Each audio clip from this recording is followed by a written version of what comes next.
Welcome to the acclaimed podcast, The Deep Dive, featuring your esteemed hosts, Andy Monitor and Drew Dinzik, powered by BetSperts.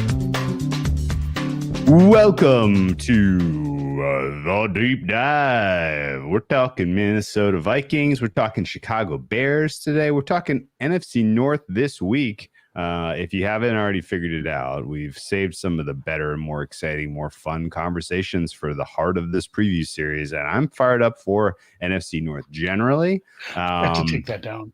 But before we kind of get into the meat of this, quick Olympic update. Farewell and adieu, you fair Spanish ladies. 4 points was not enough to hold off the Germans in 3x3 basketball. This Spain overs bet, man. This is going to come down to the narrowest of margins as we are dwindling in our opportunities. But we would have been nice to get have a bunch. Tennis or golf would have been nice. Yeah, no, I woke up yesterday.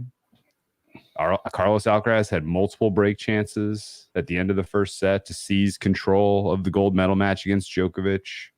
John Rahm was up 4 strokes. I'm like, oh, it's going to be a great day. And then it all went sideways, and we are stuck on one gold medal for Spain. Real quick update for those who are interested. Right now, projecting 39 gold medals for the United States, 35, amazingly, for the Chinese, which is a huge number relative. They've crept up the board in recent days. France is stuck on 19. That is not getting over. As far as I could tell you, I kind of can't even construct a path for it to get over at this point, which is great news. Great Britain is projected for 19 right now. Japan 17, Australia 17, Italy 15, Germany at 12, South Korea 12, Netherlands 12, and Spain I'm projecting 7, even though they're stuck on 1. So yeah, it's going to be a sweat to the end. Hopefully you've been enjoying the Olympics. I've been enjoying them. I'm ready to return to normal life. And even though I know you took it in the chops there, it was a good tennis match. Hey, at least Bitcoin was easy to settle today. You know, the golf, easy to settle. The golf was look up good. And Bitcoin is at 50. What the hell is going on? Anyway, it's cyclical. That's it was a really good closing stretch. It was a really good course. Of all the Japanese course didn't wow me 4 years ago. Obviously, we have a good one in LA. That's going to be fun, but this was a really good course, and I love a good course with a good closing stretch, even if it is a pretty scoreable course, because you get some carnage, you get some excitement. Sucks when the excitement just goes chalk, but well, it was chalk from 60. Yeah, you like Scotty at 5-1. You're going to love him at 60-1. Yeah, I don't even know what he bottomed out at. It was an enormous number. Thought about it, but my thought was like, I should just, cliff dive this top 5 price on him. I didn't think he was going to win. Yeah, right. Like, it was a decent gap there, but no, I'm excited for some more. We're getting close to the end here. The women's golf starts soon. I'm gonna probably have a couple of punts on that. Cool. If you do that, it starts on Wednesday. Oh. For the reasons of getting everything in for closing ceremonies, and I don't know, because it's not a LPGA event that they have to start on Thursday. I guess for the men's stuff, they want to keep it with the schedule because of the. 3M and Wyndham on the other side. We will be at Bet Bash. Yeah. Oh, great. Someone just asked. Bet Bash. Yeah. We'll be there. Yeah, we'll be there. I will. We'll talk a little more about Bet Bash in a hot second. A real quick commentary on tennis at the Olympics, and let's close the book, turn the page. I didn't know Djokovic had that in him. He was unfucking believable. Like specifically the shot making that he had on the key points in that match was just like. He had like surgery 2 months ago, man. Not only he had surgery 2 months ago, but he hasn't played that well that he did in that match, which mattered a lot to him since the end of last year. I mean, it has been a clean 6 months since we've seen anywhere close to that good from him. And the fact that he did it at that moment, like I wanted to be happy because like it's a big moment for like the long arc of telling the story of tennis. And so it's cool that he has this golden slam now. Sasha Zverev. That's why I forgot. Your last 2 winners were long enough ago that it was Murray. He beat Delpo, and Sasha beat. I want to say it was somebody weird. It was Hatchnow, maybe. That was a forgettable, very forgettable, tournament. Very forgettable. This was a big moment for tennis. The fact that Djokovic produce that level for that moment is going to matter a lot. It was the best match of the year by far. I wanted to enjoy it, but I just couldn't, considering the stakes. And boy, a lot of chances for Alcaraz in that one, and he just couldn't come up with the shots when he needed them, and that hurts. It hurts. But we move on, and look ahead to trip to the desert. Andy, you're heading out Wednesday. I'm heading out Thursday. We'll be in Las Vegas on Thursday and Friday at least. Haven't entirely worked out my departure strategy yet. I may still. I got to figure out something to do Wednesday night. That leads me into something I tweeted from the Deep Dive Pod account earlier. We are doing the Packers and Lions tomorrow rather than Wednesday. Same normal times, 6 and 7 o'clock Central Time tomorrow for the last two, because I'm flying kind of afternoonish. It's going to be a little too tight for me to try to get it in, get to the hotel room, get everything set up, pray that the Wi-Fi is good. So we're going to do that tomorrow. I'm traveling Wednesday. I'll be out there Wednesday night. If you guys want to DM me, I'll find somebody, drink some beers, throw some dice, whatever. Let's get weird. But yeah, we are doing a live show that's on the schedule. I believe it's 11 local. Yes. In one of the ballrooms up in Circa. Hopefully the biggest ballroom, because I'm expecting to see a lot of you, because guess what? I think it's the smallest podcast. The degree to which I have filled my social calendar is aggressive. If you want to meet and greet us, you better be at the live show, because there are not going to be a lot of opportunities to find and talk to people otherwise for me. I have a long list of people I have to say hi to. Holy shit. It got long. It got aggressive quickly. Yeah. And I would love to see and say hi to everyone who really cares about this podcast. And you have a chance to do that in person at Bet Bash. And that's about it. Yeah. Come hang out. That said, I'll tweet out more information about that for sure. That's it. We're gonna start promoting it a bunch, just so you know what's up. But we're not doing an NFL preview. We're doing a specific standalone episode that is a celebration of the Andy. Would you believe it? Thursday will be the 7th birthday of the Deep Dive Pod to the day. We recorded our first ever pod on August 8th, 2017. And so August 8th, 2024, we'll have a very special episode for everybody who's interested. Come see it live. If you can't see it live and you care about the pod, we'll have some opportunities for you to participate in some way. You have to know us and ask questions to participate, but we'll get you involved in some way, and you can listen to it, of course, on our normal pod stream. But with that, very excited for Bet Bash, excited to see everybody, and excited to head out to the desert. So hopefully I can get all my work done between now and then, so I'm not a miserable wreck. Staying inside. There's gonna be no I'll go for walks in the late evening, early morning. I love walking up and down Fremont. I love getting my El Cortez on once in a while, but boy, middle of the day looks pretty fucking miserable out there. 110 degrees in the shade, guys. Oof. Yeah, hydrate. So pre-hydrate. We're gonna hit a bunch of water because I'm gonna be dehydrated when I get out there. I will see. Yeah, we'll see you guys. If you have any questions, hit us in the DMs. But we're on to my Minnesota Vikings.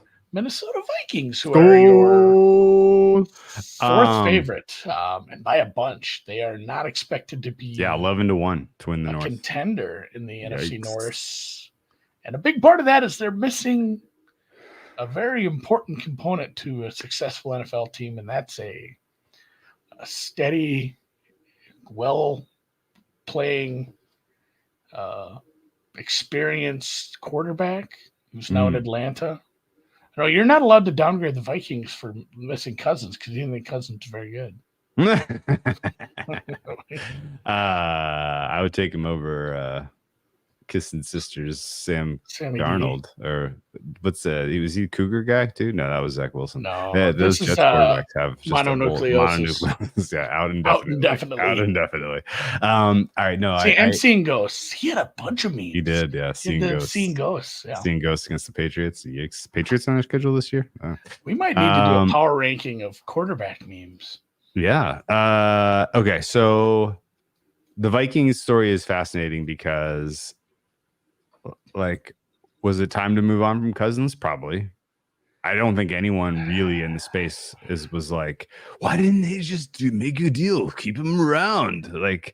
I don't think was that any of the sentiment in even locally for Vikings hardcores? So Kwesi apparently, and this is all, from beat reporters, local guys, and even some of the national media, they say Kwesi had a hard number, and he said, "This is what I'm willing to spend on a 36-year-old quarterback coming off an ACL, an Achilles injury." An Achilles, yeah. And apparently early on, it was pretty apparent, like, well, there's better offers out there. like he can absolutely take this. Like, I'm Kirk Cousins. I'm a great guy. I'm a family guy. I don't want to move my family. I can take a massive downgrade in pay, but it wasn't. I think the gap was so big that agents, the Players Association, like other people probably would have been upset. I don't know. I don't even know if you're allowed to take, pay cuts like that, especially what he was getting offered from Atlanta. It was a big gulf apparently, and probably the right move by both parties. Like, go get paid, go get what you're worth. You're a quarterback. It's probably your last contract. And then, Kwesi, you're not in a spot to spend that kind of money. You need to extend Jefferson. You need to move on. You don't want to do a long-term contract on a 36-year-old coming off an injury. So, I mean, like I said, I'm happy with Atlanta getting him. I think it's great. Short term, we had this conversation over and over. Long term, probably not great to spend that kind of money in this guy. Sure. Like, I don't love what they did generally. I think it's going to be good for them this year. Minnesota is they're going to be in a gully, a little bit of a gulch as far as offense, I think, unless we think we see this Sam Darnold like revolution. I don't know. We've seen quarterbacks who've been drafted high or had expectations. Baker Mayfield from that same draft most recently. Yeah, we've seen people get it later on in their career a little more, and maybe that's maybe that's an indictment of like how far coaching and maybe even some of the tech they're using to improve these guys' mechanics, or some of the stuff they can use to improve these guys, just the knowledge of the game and how they're reacting to defenses, how they're making calls, how they're playing within them, within the system during a game. I don't know. Like, it's one of those things. We're going to do this again with Caleb Williams, where it's like, I don't know how good he can be. Like, he has the tools. We don't know. Like, there's a huge, range for him. I think Sam Darnold's range is a lot smaller. I think some sort of like Sam Darnold's a top 15 quarterback at the end of the year would be like, I think if you're a Minnesota Vikings fan, you shake hands on that. Like, shit, yeah, we're in the playoffs. No problem. If he's above average or even average, you're probably in the playoffs considering the rest of the he's gonna have to be above average, I think, because it's a tough schedule. It is and it isn't. I have some pushbacks on that. Okay. There's some tough names in there, but yeah, it's, you have a good coach, you have a good home field advantage, you have a good skill position group, you have a good offensive line. And I don't know if I were an actual fan, I think I'd want to see JJ earlier. And I think that's kind of what you're going to get. It's Darnold. He plays well, but not well enough. Mm-hmm. It's apparent that, hey, the Lions are very good. The Packers are very good. The Niners, Cowboys, Eagles, start naming teams that are ahead of you. Like, we're in 10th place with 10 weeks to go. Like, looking at the schedule, looking at how we've played, do we really think we have an opportunity to, make that leap and get into the playoffs, have a second half surge with Sam Darnold, or do we see what we get with the quarterback? The quarterback of the future in JJ. So I'm, obviously right now, if you're pricing Minnesota, you price him with Darnold in.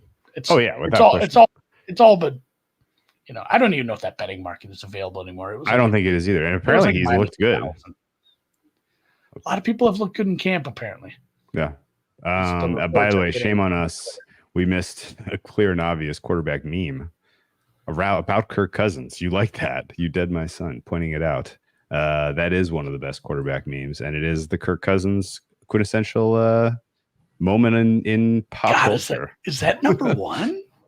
For quarterback memes or for Kirk Cousins? It's definitely Kirk Cousins highlight number one. Yeah, it might be number one for quarterback memes. Probably is. Yeah, honestly, Kirk with the chains. He's not a Larry likable person. I know, but Kirk with the he is Kirk with the chains. That's probably top 20. Okay, well, okay. So let's. I think the sentiment was fair that okay, we're moving on, and I actually think that the timing was probably right. Because this is a season where you lost Cousins early enough, and you you still tried very valiantly to keep your nose in the mix for a playoff spot, despite huge stretches of the other JJ's absence, Justin Jefferson absence, and huge stretches of not having an answer at the backup because they kept, kind of trying to figure something out there. And in the end, this was probably as bad of a finish as you could expect for a team with this much talent. And so they kind of, I think, clear-eyed looked at the opportunities in terms of, well, we're kind of in the right spot to draft a quarterback. We're in a quarterback-rich draft. Let's go through the process and get our guy. And it's very unclear if they had very specific opinions of the guys in, say, 3, 4, 5, or if they just got the guy that they ultimately wanted the most. But whatever the case was, I think process-wise, you have to look at getting a quarterback where they did without really giving up tons of assets is a great move. And having Darnold in place so that you can develop him at your leisure, that's cool. Like no disagreement at all. Anything about the process, with the exception of I didn't exactly understand the trade up to 24 or whatever it was, and then the trade up to Dallas Baker I have a take Dallas on Turner. That. And so it was again, and it's been all of this for Questy's tenure, where it's just gets it, cool, gets it, huh?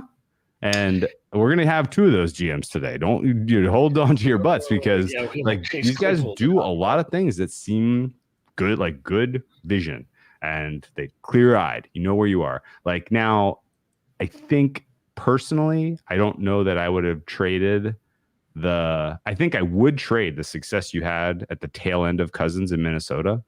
I think I would have traded that for a reset earlier so that you could get a quarterback more on the direct timeline with Justin Jefferson once you knew Justin Jefferson was a guy, right? I think 2 years ago, Cousins was a little bit more of a tradable asset. You could have gotten something from him instead of just having him walk out the door. Yeah, I was surprised. And so I'm a little critical of that. Happen. Yeah, it's weird because I think they were in a win now spot. That Cousins was good enough with the pieces around him to probably win some playoff games. When the offense peaked, the defense was just so bad that Daniel Jones tore them apart. Yeah, right. They haven't had the whole picture together. And yeah, the draft capital stuff. It's funny how for 2 days that was a huge story after the draft. I mean, if Penix wouldn't have been picked 8th, that would have been one of the biggest stories. Minnesota just pissing away all this draft capital to move up all these times. And it's funny how you don't care about that after a season. We don't even talk about it now. No, the news cycle again. It moves so fast. It's crazy how things just get washed away. The moves that the Houston Texans made 2 drafts ago. Everyone was super critical of that, and then it's oh, they're good. Let's just never talk about that ever again because it doesn't matter, and it already happened. So if Dallas Turner turns out to be good, maybe great. Oh yeah, we don't ever. Yeah, if he's D-Roy, if he's D-Roy, who cares what you gave up for him? I mean, that's the Will Anderson Texans thing. Did you say that? Yeah, no, exactly. I'm saying we were very critical of Houston. Yeah. Oh, they made a great move. Oh, they made a weird move. Yeah. Oh, great. They took a quarterback. The guy might have a pulse. Oh, they traded what for what? Holy shit. Well, actually, that turned out not to be so bad because they made the playoffs, and then that asset itself. Was that part of the trades? I think it might have been. That was part of it. Yes. Anyway, it's all connected. It is all connected. In the end, they probably should have put an heir apparent in place sooner. Sure. And honestly, I think they tried to with some of these guys. I think they liked Jaron Hall. I think they thought maybe they could get something out of Dobbs. There's and it's just Nick Mullins. But all these guys, they're not. It's not going to happen. The Jaron Hall thing. I think he started the first game after Cousins was out because Dobbs had just arrived and he wasn't ready. And then he just got the shit knocked out of him right away. And then did they have to throw Dobbs in? Someone remind me on that. Yeah, I think it was ahead, and it was literally. I think Jaron Hall got concussed early in that game, and Dobbs got thrust in. Dobbs didn't know the playbook, and then KOC did that crazy communicating the play to him. Here's what you're going to see. Blah blah blah. He had the single individual game coaching performance of the last 10 years, probably getting that win. But ultimately, the wins didn't really cost them in the end. I don't think they were ever going to get any higher than they did in terms of quarterback selections, and there were so many teams ahead of him that needed a quarterback. So I think it all probably worked out. My point was just mostly that, like, I still think Cousins, you could have gotten off of him when he had enough juice to be an asset to trade, as opposed to, but hey, you developed a young core on the offense with him there. So I think I'm talking about both sides of my mouth here. But it's such a hard game to play when you can't see the future. It's tough. Like, are we in this or should we give up? Yeah, it's tricky. And then in hindsight, when it's like, oh, you didn't win shit, like those were all dumb moves. Like, yeah, I guess. Yeah, but I'm not even saying it was a dumb move. It all probably was a wash, because you did develop elite, young weapons on this offense. And I think Cousins being a functional quarterback probably helps you. I don't think necessarily you're getting the most out of Justin Jefferson without a functional quarterback in Cousins. I don't think you're getting the most out of those young offensive line pieces without a functional Kirk Cousins. So, it was probably worth having him there for the development alone. The problem is now, I guess it's not even a problem. The good thing now is that you have kind of set up a landscape for a young quarterback that's as advantageous as you're ever going to have. I guess maybe outside of Brock Purdy and the Niners. But you have a bright, offensive-minded head coach. You have bona fide pass pro, bookend, solid tackles. You have a top 5 weapon in the NFL for the next 5 years in Justin Jefferson. And you have James says number 1. And you have, in general, like a defense that's going to be coached up by Flores, as long as you can keep them in the building, that's going to overperform their talent. And you should have a competitive team this year to drop a rookie in. But if you choose to wait and see how he develops and put it in at the right time to help build his confidence, you can do that. So I think this is like in the distribution of rookie quarterback outcomes, talent independent, this is as good as it could be. Yeah. I'm talking about quarterback talent independent, right? Yeah. Like you have the defense still has holes. The defensive secondary still has question marks. Run stop, linebacker, there's still some question marks. We have an older safety. Like there's some issues on that. I don't think this is a good defense yet. No. I think like baseline is just slightly below average, but which is a big improvement, because coming into last year, this was like, hey, this is going to be the 30th best defense. Yeah, I guess my point is just that as far as team, the entire makeup of the team, coach included, the distribution of young quarterbacks that fail. Some of it is they just didn't have the talent. Some of it is they were in a really fucked up system. And you've taken that entirely out of the mix for what could happen to this guy, right?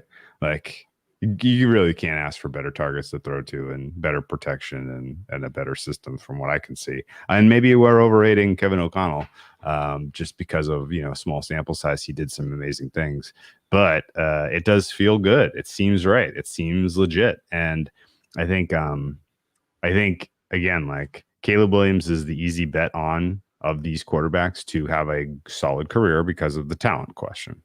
Seems the most likely that he does not have a talent deficiency that's going to prevent him from being successful.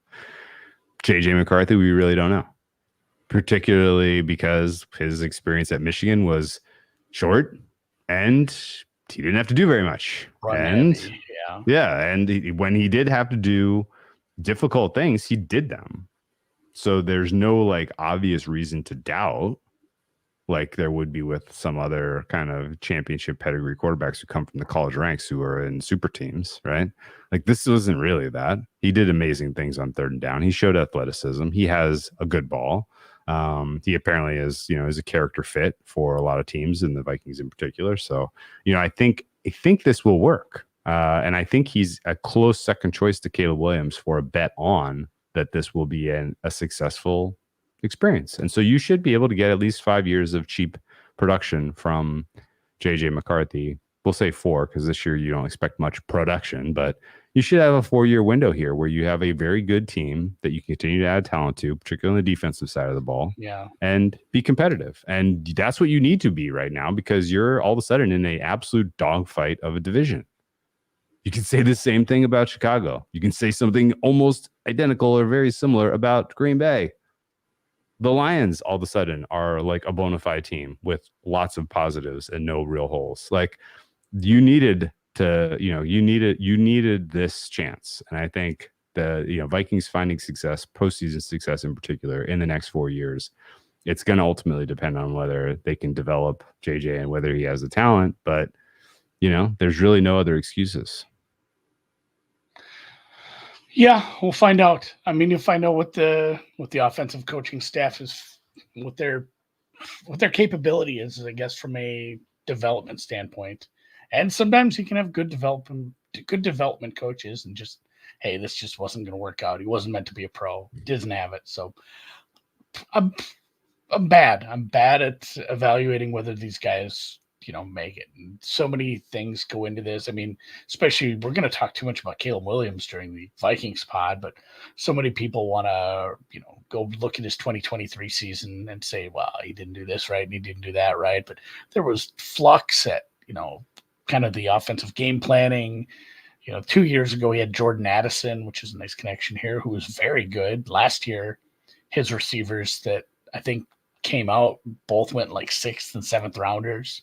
It was a big step back for him offensively from some standpoints, but he's still he has the talent, he has the skills, and that's the problem with the McCarthy thing. You saw it a little later on in the career here, but again, it was a run first offense at times. It was a championship game where I think he threw the ball 20 times. It wasn't. He isn't this quintessential quarterback that carried the team to a championship. That was a absolute loaded roster across just everywhere. Yeah. That was just a really, really good Michigan team. So obviously they saw something they liked if they drafted him instead of just saying, well, fuck it, we didn't get any of our guys. We'll wait on quarterback and see what we have with Darnold. Maybe take a flyer on, Rattler or something like that later in the draft. So there's something they like there. And other than that, I guess roster moves, the Aaron Jones thing is probably a plus considering what they put up there last year for running back. They lost to Neil Hunter, but if you get Van Ginkel, who's very much on the glow up, Blake Cashman, Hoosier Hill, Shaq Griffin, Jonathan Grenard, Jerry Tillery, Jerry Tillery's going to play. I'm not super excited about some of those names.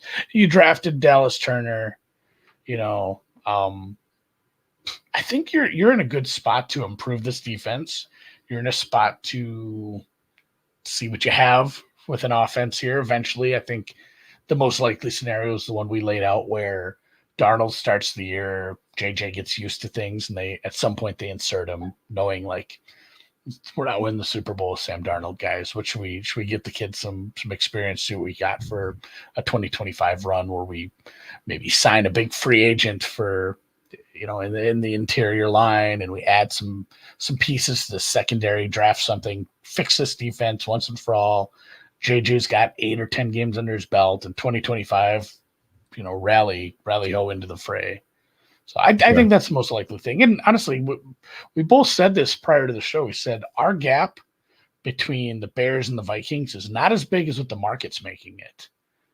But I have an incredibly low floor for this team because your biggest question mark outside of, the defense regressing is at the most important position. If Darnold just shits the bed and just clearly doesn't have it, and you got to throw a rookie out sooner than you thought, it could get pretty ugly, and the schedule's not easy.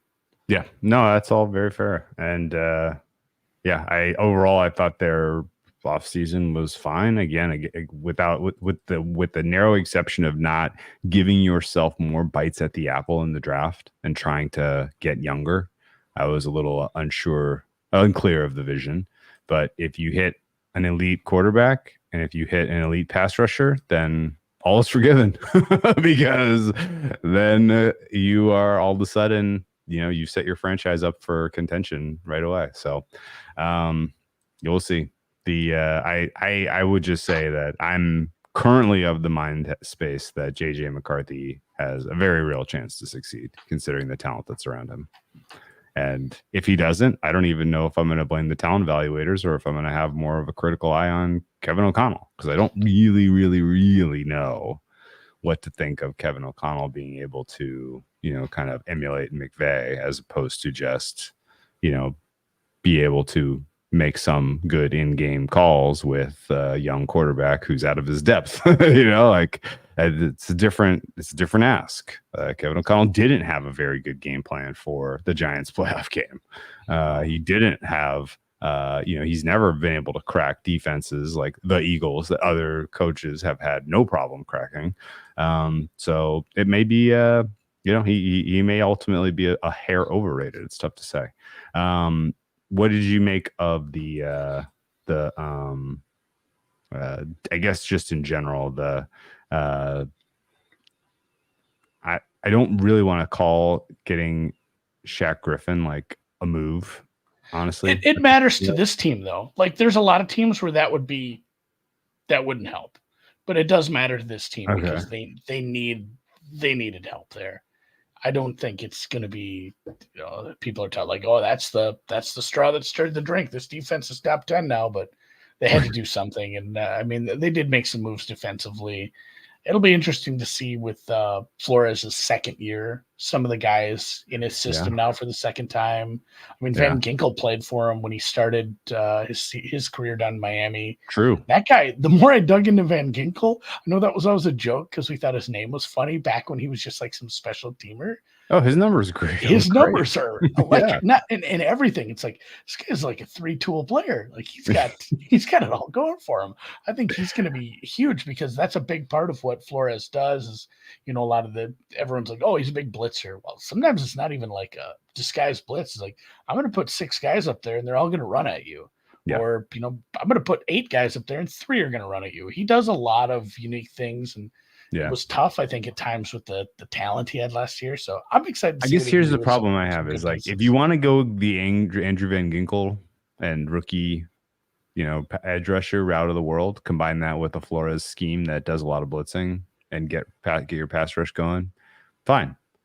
You needed to do a better job upgrading cornerback. I thought. I don't think have a better secondary. Yeah, you need a better secondary. And Shaq Griffin doesn't really move the needle for me. I like these guys finishing any better than 25th in coverage is going to surprise me.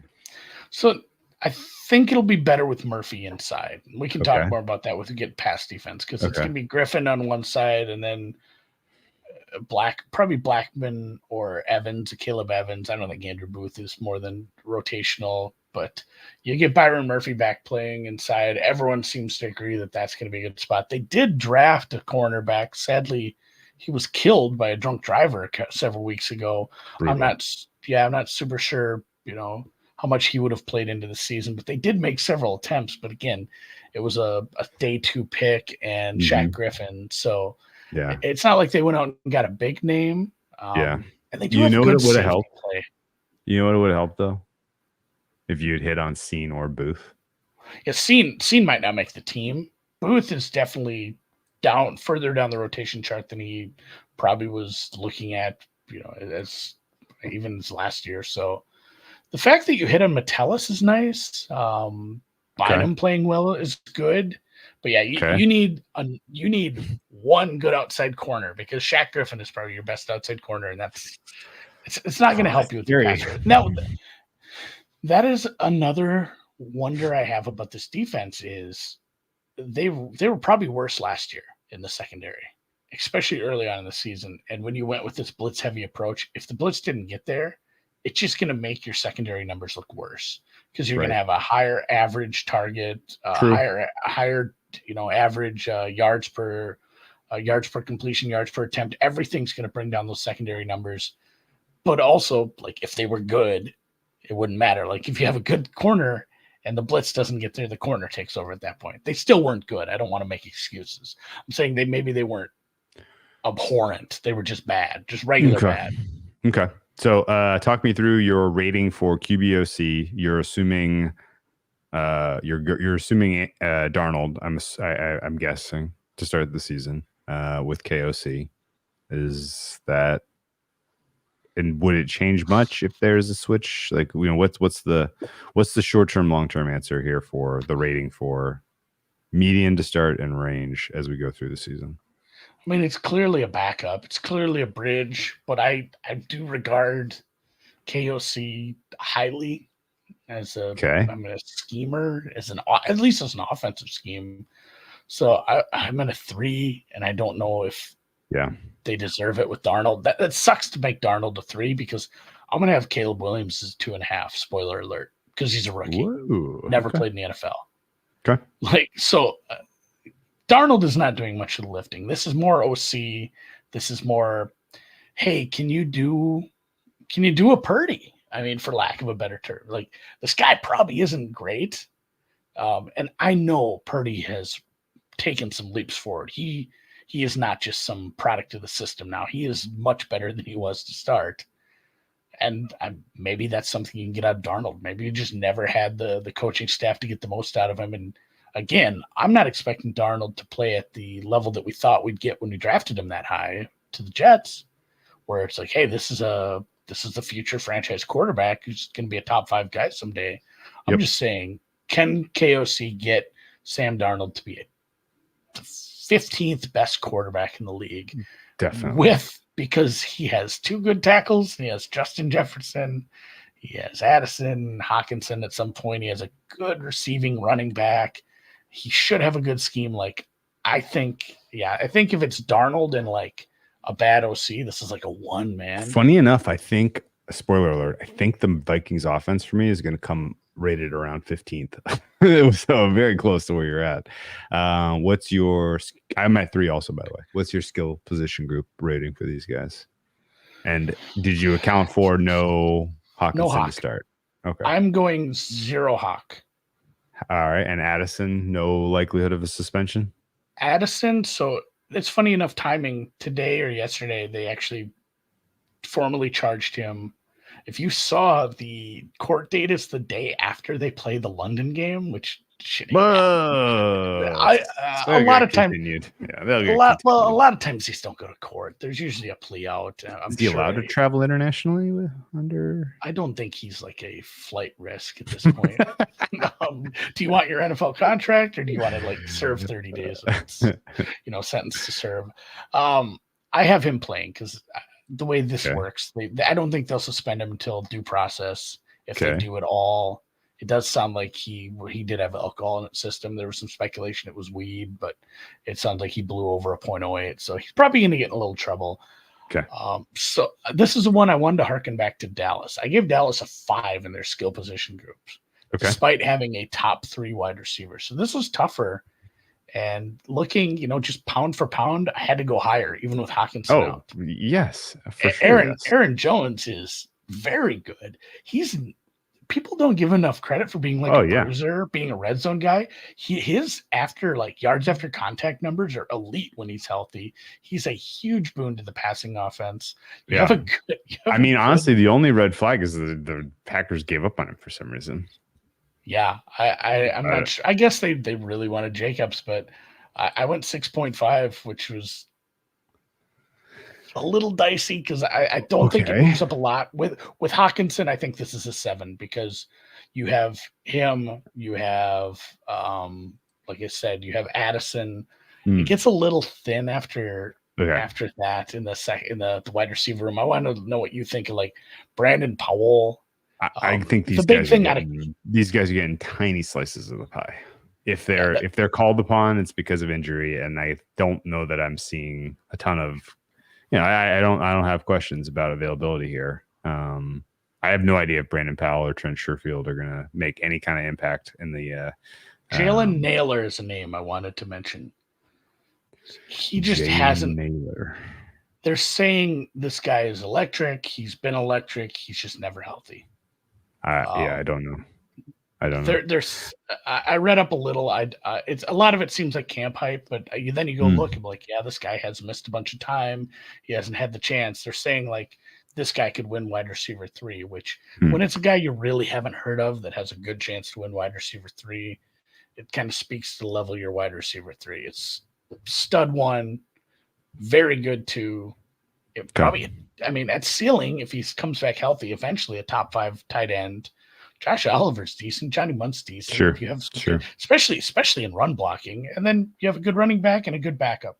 So Yeah, 6.5. I'm higher than you. I'm at 7.5 for these guys because my grade on Addison was much higher than I thought it was going to be when I started my process. I was like, yeah, he's a good wide receiver too. And then I'm looking at him like, oh man, like he's a wide receiver 1 in a lot of systems.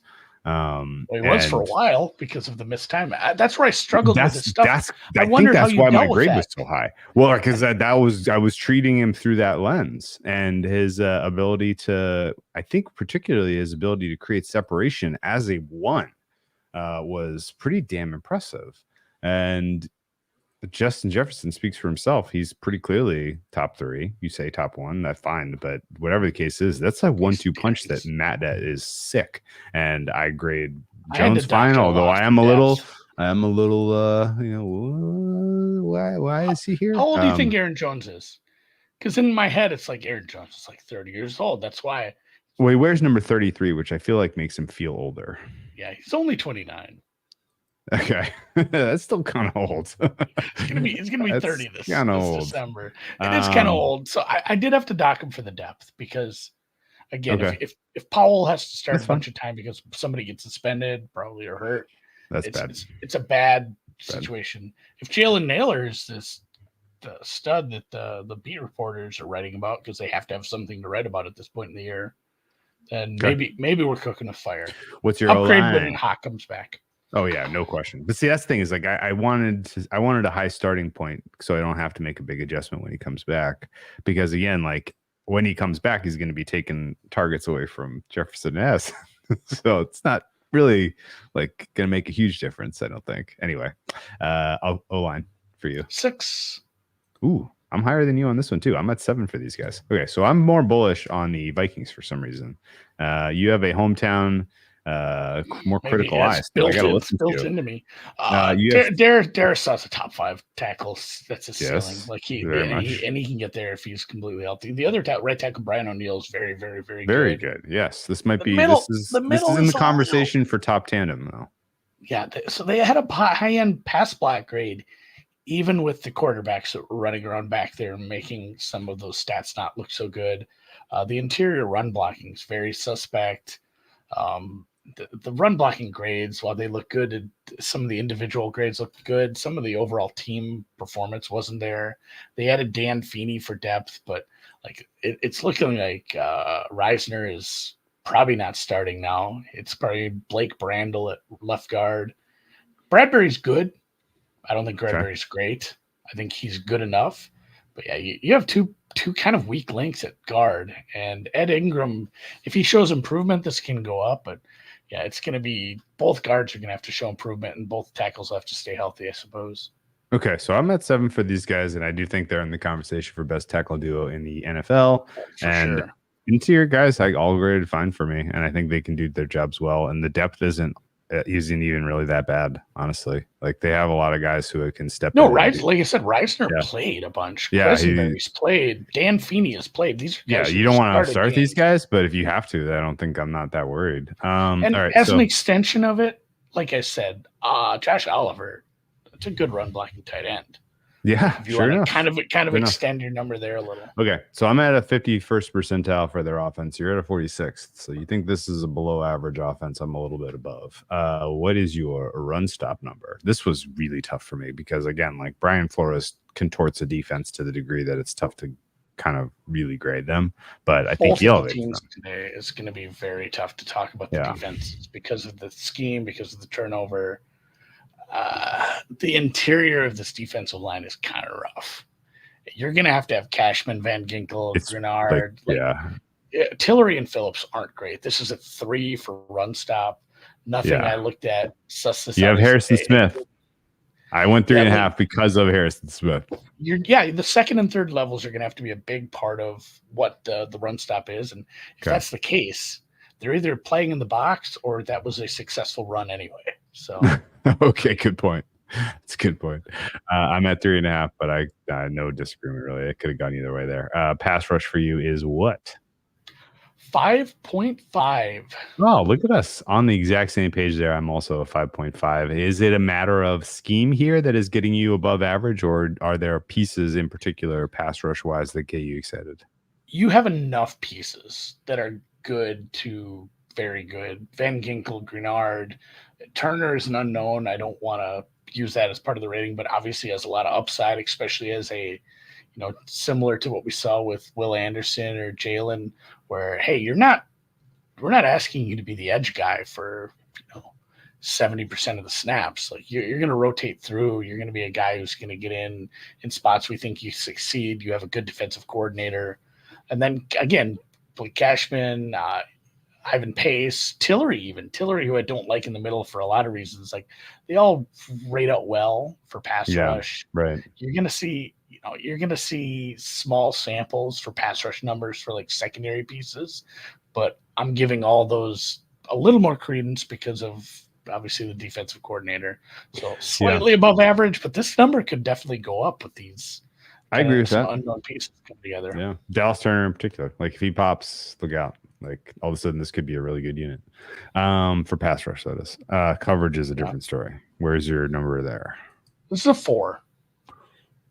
And it's heavily influenced by the safeties and linebackers more than the corners. Like we already talked about the Shaq Griffin doesn't move the needle a lot. Byron Murphy's good, but everyone is saying this, and even in camp, like you want Byron Murphy inside when your best corner isn't a boundary corner, isn't one of your outside guys. It's not great.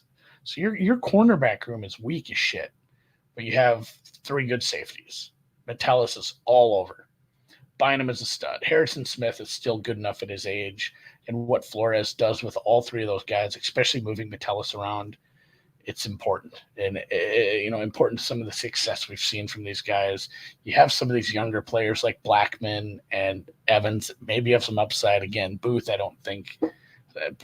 Was it Sign or Seen? Did we ever decide on that? He never played enough for me to get his pronunciation right. I think it's Seen. If you're a Georgia fan, you're probably mad at me. But what's up with Blackman? What's with his health?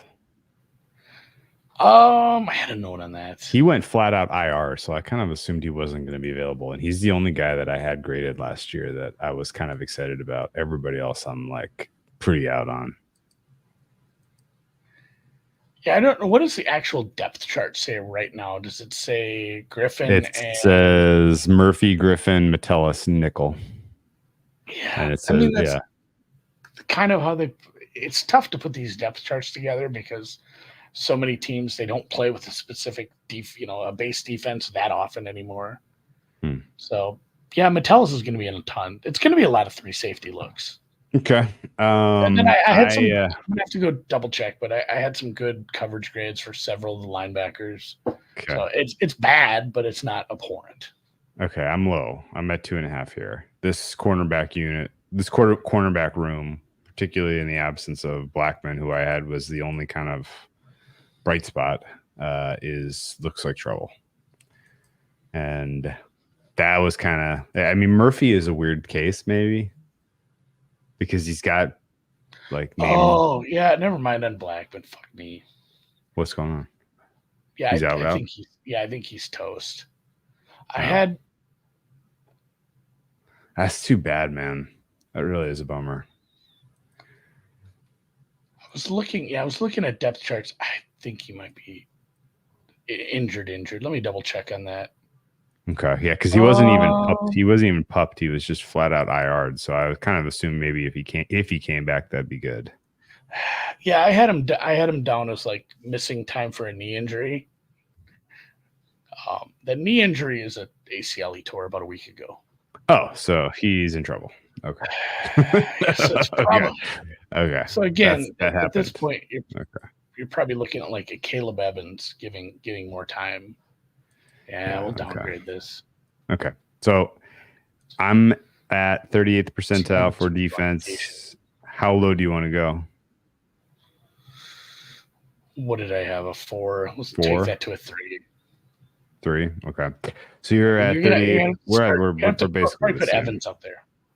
We're basically the same. I was a little better on run stop and a little lower on coverage. So we come out in the wash as 38th percentile defenses. So that's going to matter because when you're up against elite quarterbacks and particularly teams that have depth in the skill position group, you're going to be tested big time. It's going to be tough. What do you think of? I had to go look at the date. When someone tears their ACL when I'm on vacation, I feel like I got to be better on catching up my notes when I get back. I had somebody else like, "Hey, I don't think this guy will play very well." A couple ones ago, and someone's like, "Yeah, he retired last week." Like, yeah, who that's was fair. it? That he, Shaq Barrett.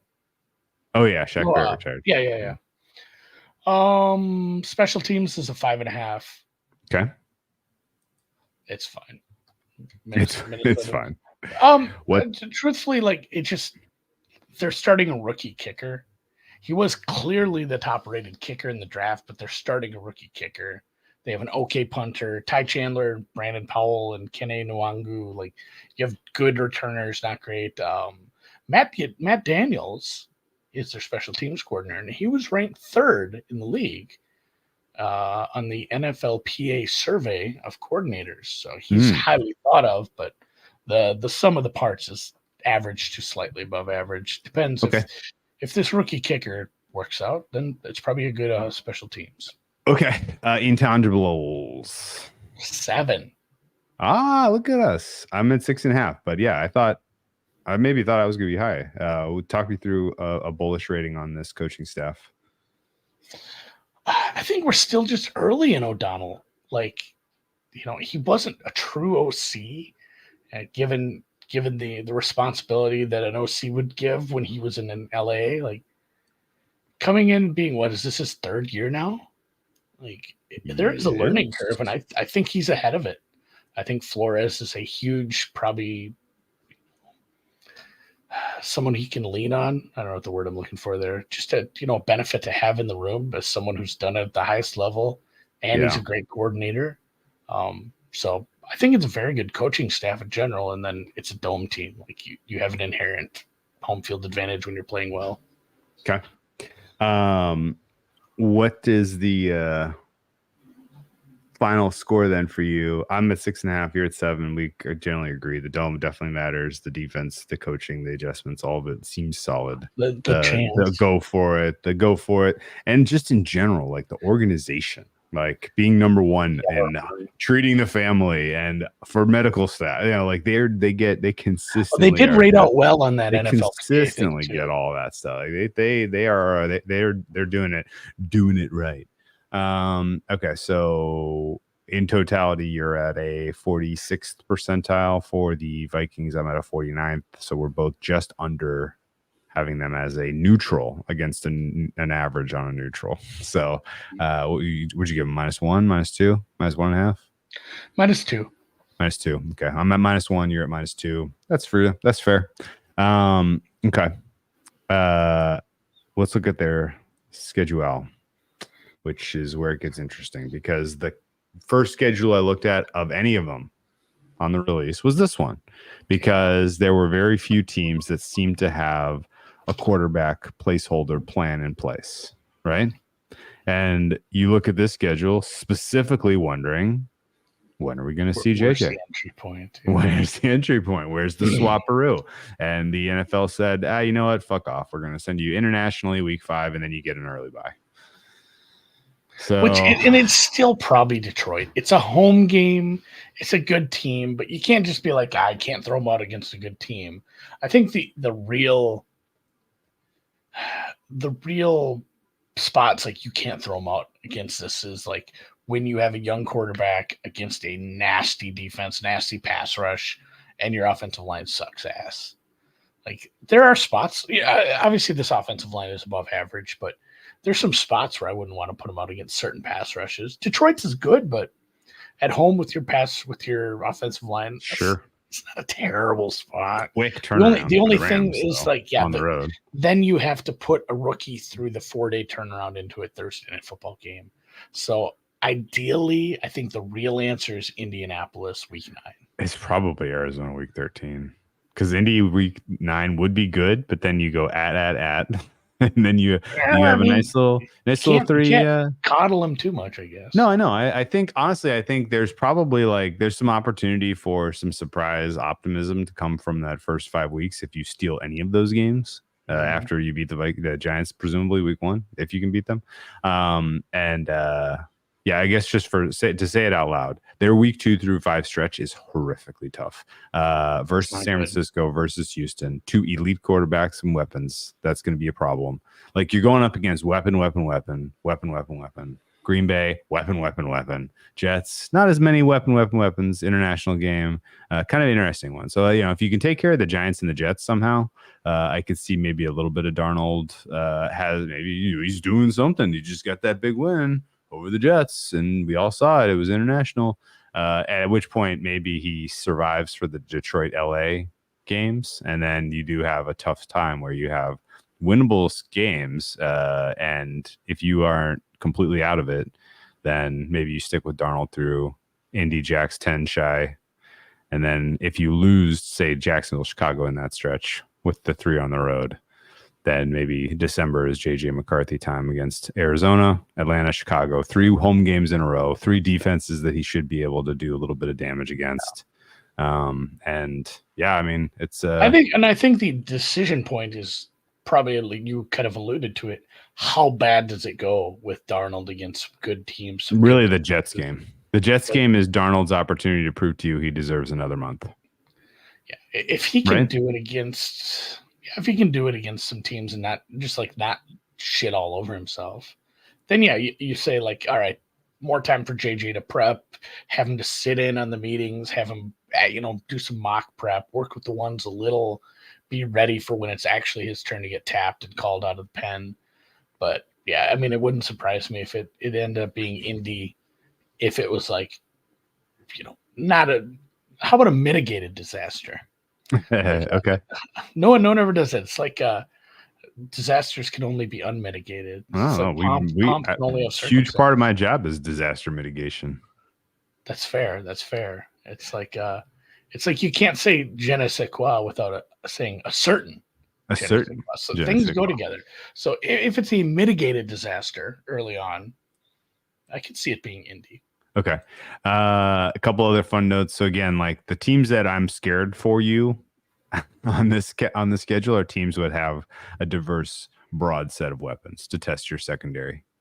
And that includes San Francisco, Houston, Green Bay, weeks 2, 3, 4. That includes Detroit, week 7. That includes Atlanta, maybe. I don't know. That's a reach, actually. That's probably it. Maybe Seattle week 16, Green Bay week 17, Detroit week 18. So like you have a pretty big stretch there where you only got to play teams that have 1 or 2 ways to hurt you. Rams, I guess week 8 is another good example. They have a lot of ways they can hurt you. But you when you're up against an elite skill position group, I think you're in a little bit of a tight spot. The other kind of funny notes, JJ, as in Justin Jefferson. By the way, prepare yourself for a lot of JJ to JJ, Andy.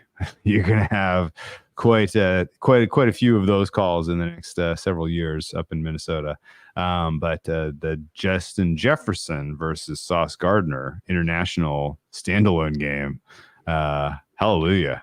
Like honestly, if we're gonna send our worst, as in Giants Panthers, nice that we're sending our best, as in Vikings Jets, where you get to see Jefferson and Sauce go head to head. That's going to be something special.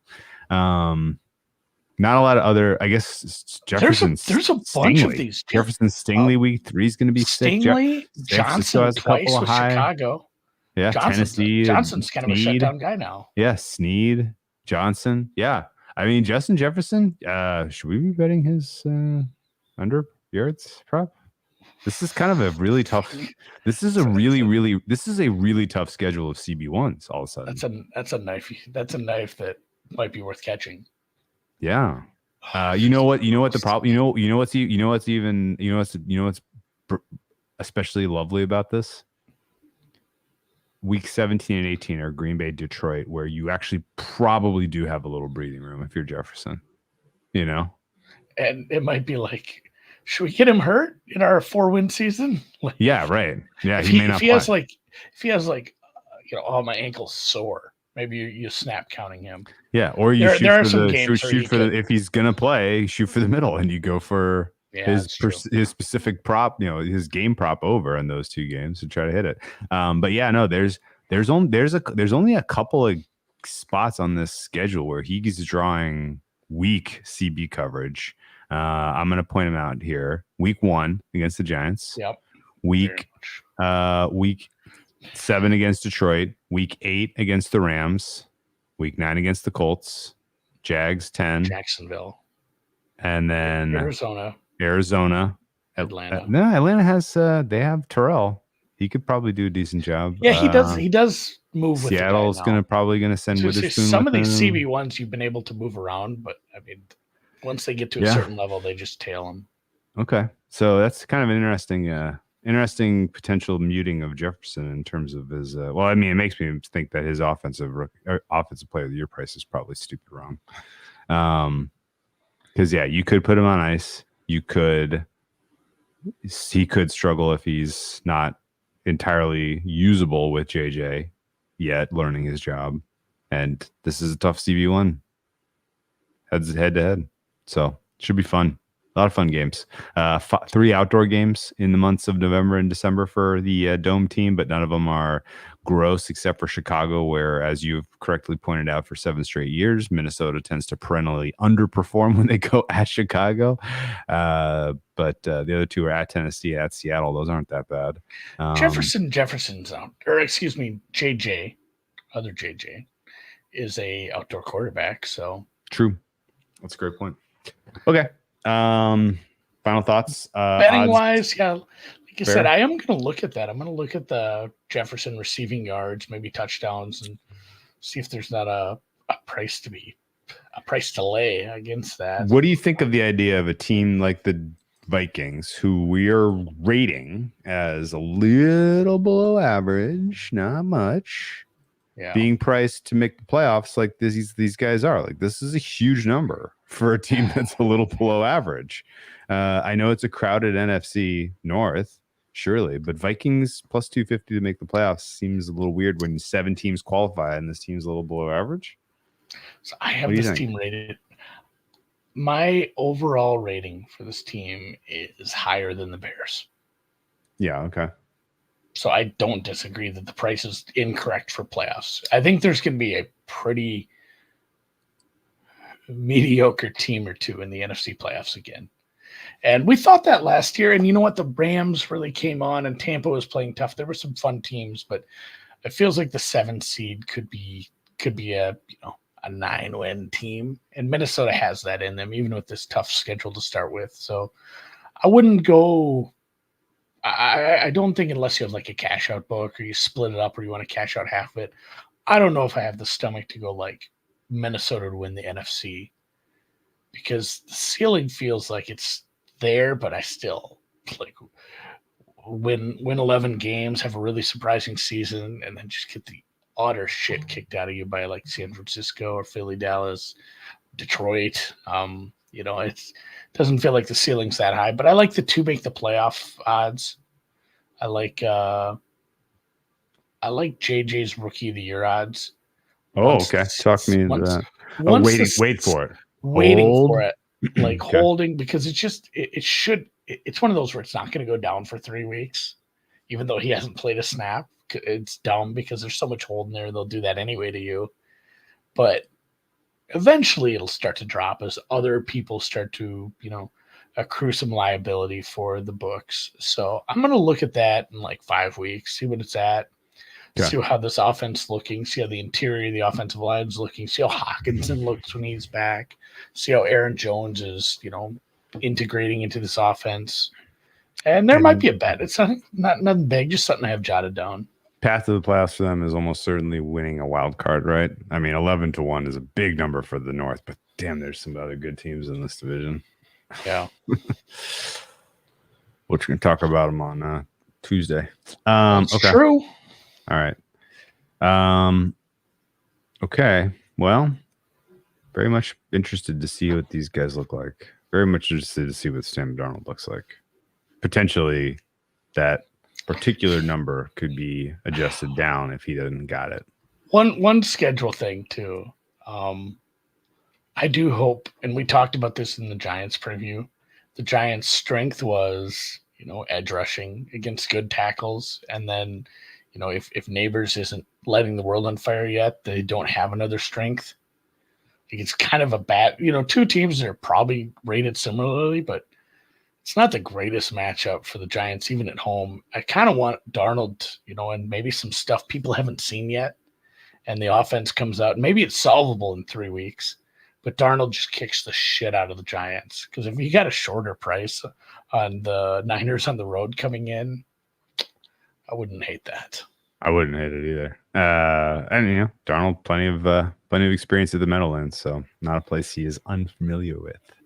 I like the Vikings week 1 in general. Is that still like it's probably moved? I'd have to look. I'm sure that's got to be a pick 'em. I think people are coming to a pretty cool opinion of the Giants at this point. Yeah, right now you can get Vikings pick 'em -103.